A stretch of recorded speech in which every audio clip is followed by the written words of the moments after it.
আসসালামু আলাইকুম, মহসানা শাওন আপনাদের সবাইকে আমন্ত্রণ জানাচ্ছি এনটিভি দুপুরের খবরে। ক্রাউন সিমেন্ট শিরোনাম দেখছিলেন, এবার পুরো খবর। প্রধান উপদেষ্টা ডক্টর মোহাম্মদ ইউনূস বলেছেন, বিশ্বের তরুণরাই পারে পৃথিবীকে পরিবর্তন করতে। তরুণদেরকে চাকরি নির্ভর না হয়ে উদ্যোক্তা হবার পরামর্শ দিয়েছেন তিনি। কাতার বিশ্ববিদ্যালয়ে ৩-০ তত্ত্বের উপর দেয়া বক্তব্যে ডক্টর ইউনূস এসব কথা বলেন। You are a big human being who can change the whole world. You're struggling with little thing in your house. That's what a waste. That's the point I'm bringing. That's why I'm calling you genie and all that, trying to encourage you to discover yourself. You are completely different.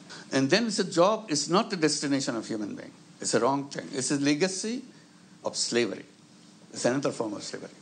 Why should I be a slave to take orders for somebody? Taking orders doesn't fit into human being. That's what they always rebelled against slavery. What then we do? I said, whole idea of business is wrong the way it is done. It creates slavery. Because it's all about profit maximization, wealth concentration. That's a trap.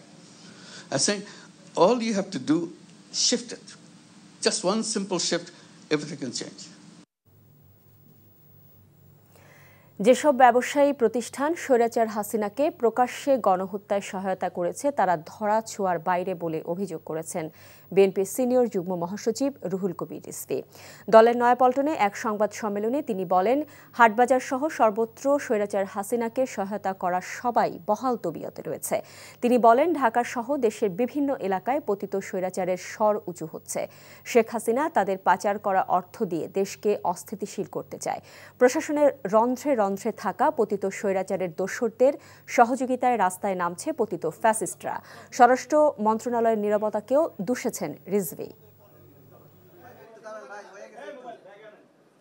পতিত ফ্যাসিবাদের বড় বড় দোসররা অনেকেই প্রশাসনের হেফাজতে ছিল, কিন্তু তারা কিভাবে পালিয়ে যেতে সক্ষম হয়েছে, নিশ্চয়ই এখনো প্রশাসনের মধ্যে অনেকেই ঘাপটি মেরে আছেন ফ্যাসিবাদী খুনি দোসরদের সহযোগীরা।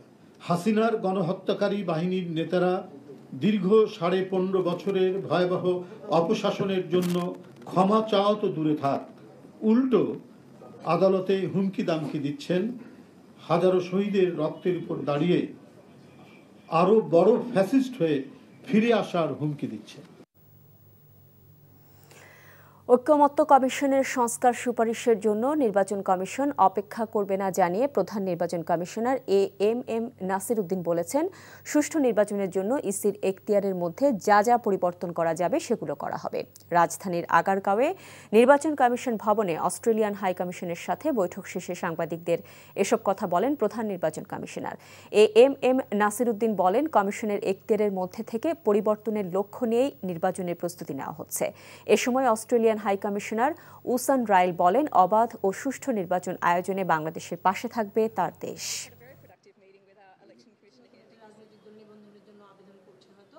যেগুলো আমাদের ক্ষমতার মধ্যে আছে, আমাদের ইলেকশনের আগে যেগুলো আমরা প্রয়োজনীয় মনে করছি বা করা সম্ভব মনে করছি, we are working on that.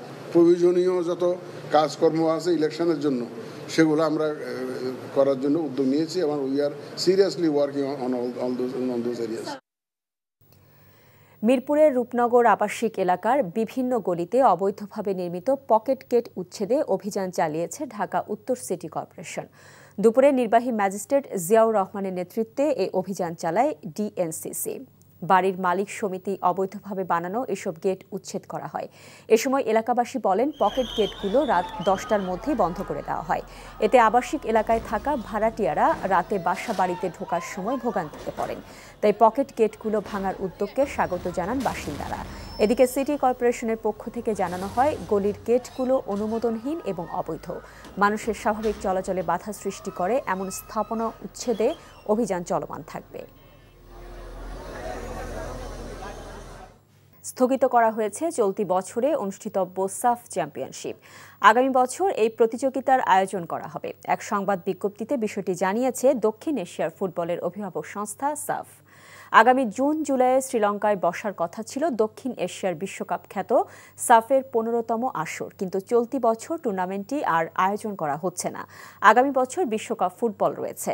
সাফের আসরটি আয়োজনে সদস্য দেশ, সমর্থক ও গণমাধ্যমের সহযোগিতা চেয়েছে দক্ষিণ এশিয়ার ফুটবল সংস্থা। সাফ এ বছরের শুরুতে হোম অর অ্যাওয়ে ভিত্তিতে আয়োজনের পরিকল্পনা ছিল।